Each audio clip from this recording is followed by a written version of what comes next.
The Russian President Vladimir Putin is holding his own conference on the Middle East today in Sochi, in what will be seen as a political counterweight to the U.S. Warsaw Conference. Putin is hosting Turkish President Recep Tayyip Erdogan and Iranian President Hassan Rouhani in a fourth round of talks on how to stabilize war-torn Syria. Now, the Kremlin said leaders would work towards a long-term political settlement. The meeting comes just weeks after President Trump announced he will pull out 2,000 U.S. troops from Syria. The timeline on that remains unclear. Let's take a listen to what Putin had to say. It is necessary to discuss prospects for the development of the situation in northeastern Syria, taking into account the well-known statements of U.S. officials about the possible withdrawal of American troops from there. Russia, Iran, Turkey offer joint efforts to bring the country back to normal life, to help the Syrians in the post-conflict reconstruction of their country. There are already specific results. I want to bring back into the conversation here Mohammad Al-Kassim and Emmanuel Navon. Emmanuel, I want to start with you. What do you make of these two conferences happening really at the same time, which is no accident? It just confirms that you have two axes today in the Middle East. You have the United States trying to promote the Sunni, kind of a Sunni alliance together with Israel against Iran. And then you have Russia trying to build an alliance with Iran, but also with Turkey. Now, it gets complicated because Turkey, of course, is a Sunni state, and it is even a member of NATO, except that Erdogan has, for the past few years, turned into a Trojan horse within NATO, and even though he's a Sunni country, he's very much aligned together with Iran on many issues, and also with Russia, despite clashes that happened in the recent past between Turkey and Russia.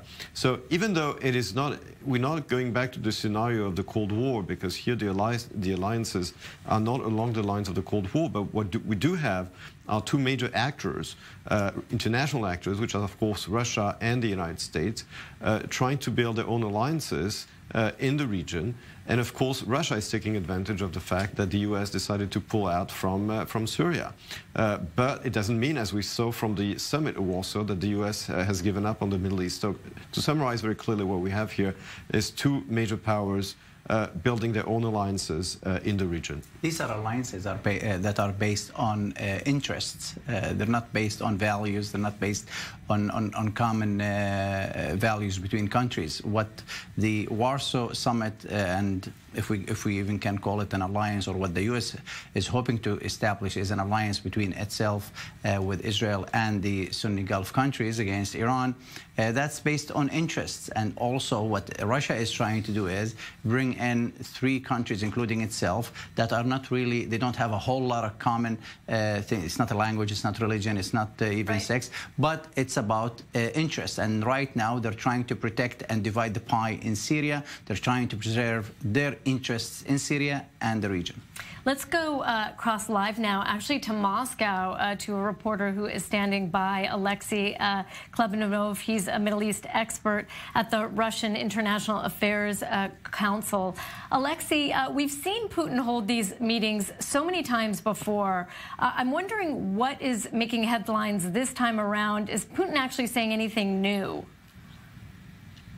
Well, in the first place, the conflict has been ongoing for 8 years, so it's not many new things happening. So the major thing lastly that happened was the U.S. decision to withdraw. And now, as we already heard from Putin, Rouhani, and Erdogan, that two or even three major topics are going to dominate agenda of today's talks in Sochi. First thing is the fate of Idlib, the escalation zone, whether and how, what modalities will be found on whether Idlib will be transferred to under the control of the Syrian army, how Turkey will find its position towards that, how Russia, like Putin, Erdogan, can find a compromise on that. The second important question is the Kurds and Turkish presence in east of Euphrates areas, which are currently controlled by SDF forces, which are dominated by Kurds. And of course, the third main topic, which is a political one, is the formation of the Constitutional Committee and push for political talks on Syria.